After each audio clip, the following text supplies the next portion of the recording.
नमस्कार दोस्तों, आइए जानते हैं कामिका एकादशी में क्या खाएं और क्या ना खाएं। जानिए व्रत की संपूर्ण विधि और नियम। जय श्री हरि। सावन मास की पावन एकादशी का महत्व पुराणों में 1000 यज्ञों के बराबर बताया गया है। पर क्या आप जानते हैं इस व्रत में क्या खाना चाहिए और क्या नहीं? यदि आप ये नियम तोड़ते हैं तो व्रत का फल अधूरा रह जाता है। तो आइए जानते हैं कामिका एकादशी व्रत के सही नियम, आहार और महत्व।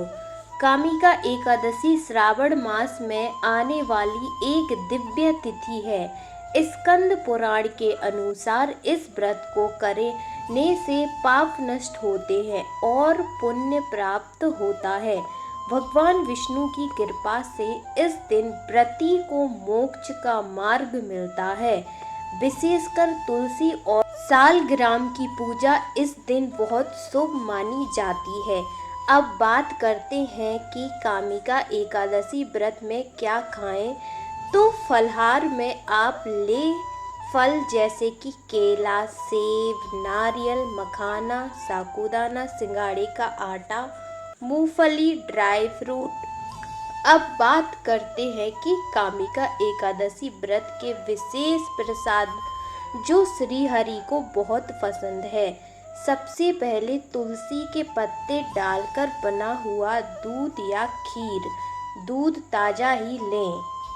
फलाहारी खिचड़ी, व्रत वाले आलू भी ध्यान रखें। पूरे दिन सात्विकता और शुद्धता बनाए रखना ही व्रत का असली अर्थ है और भोजन से ज़्यादा भाव की पवित्रता जरूरी है। अब क्या नहीं खाएं, इस पर बात करते हैं। अब सबसे महत्वपूर्ण बात, व्रत में किन चीज़ों से बिल्कुल ही दूर रहें। इन चीज़ों का त्याग करें। अनाज, चावल, दालें, प्याज और लहसुन, मांस, मछली और अंडा, तंबाकू, शराब या नशे वाली कोई भी चीज़, बेसन, मैदा, नमक जो कि साधारण होता है, होटल का या बाहर का कोई भी खाने की चीज़ें व्रत का नियम से ना करने से व्रत का कोई फल नहीं मिलता है। तो ये चीज़ें व्रत में बिल्कुल भी ना लें। इसीलिए जितना हो सके घर का बना और शुद्ध भोजन करें। अब बात कर लेते हैं व्रत कैसे करें। तो व्रत की संपूर्णता सिर्फ खाने से नहीं, पूजा और आस्था से भी होती है।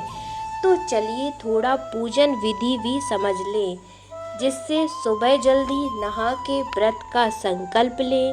भगवान विष्णु की पीली पुष्पों से पुष्प लें। तुलसी और दीप से पूजा करें। विष्णु सहस्त्र नाम गीता का पाठ करें। दिन भर ओम नमो भगवते वासुदेवाय मंत्र का जाप करें। रात को जागरण करें या भगवान के भजन सुने। अब बात कर लेते हैं पारण।